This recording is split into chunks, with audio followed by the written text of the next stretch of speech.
దినవృత్తాంతములు మొదటి గ్రంథము 20వ అధ్యాయం. మరుసటి ఏట రాజులు యుద్ధమునకు బయలుదేరు కాలమున యోవాబు సైన్యములో శూరులైన వారిని సమకూర్చి అమ్మోనీయుల దేశమును పాడుచేసి వచ్చి రబ్బాకు ముట్టడి వేసెను.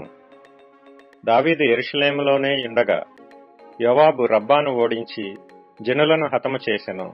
దావీదు వచ్చి వారి రాజు తలమీదనున్న కిరీటమును తీసుకొనెను.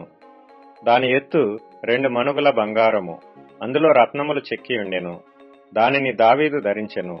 మరియు అతడు బహు విస్తారమైన కొల్ల సొమ్ము ఆ పట్టణంలో నుండి తీసుకొని పోయెను.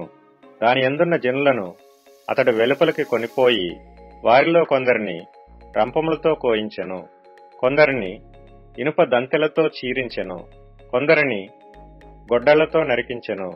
ఈ ప్రకారము అతడు అమ్మోనీయుల పట్టణములన్నిటికీ చేసెను. అంతట దావీదును జనులందరూ యెరూషలేమునకు తిరిగి వచ్చిరి. అటు తరువాత గెజెరులోనున్న ఫిలిష్తీయులతో యుద్ధము కలుగగా హుషాతీయుడైన సిబ్బెకై రెఫాయీయుల సంతతి వాడగు సిప్పయ్యు అనునొకని హతము చేసెను. అందువలన ఫిలిష్తీయులు లొంగుబాటునకు తేబడిరి. మరలా ఫిలిష్తీయులతో యుద్ధము జరగగా యాయూరు కుమారుడైన ఎల్హానాను గిత్తీయుడైన గొల్యాతు సహోదరుడగు లహ్మీని చంపెను. వాని ఈటె నేతగాని దోసి అంత పెద్దది. మరలా గాతులో యుద్ధము జరిగెను. మంచి ఎత్తరియగు ఒకడు అచట ఉండెను. వానికి చేతికి కాలికి 6 చొప్పున 24 వ్రేళ్లుండెను.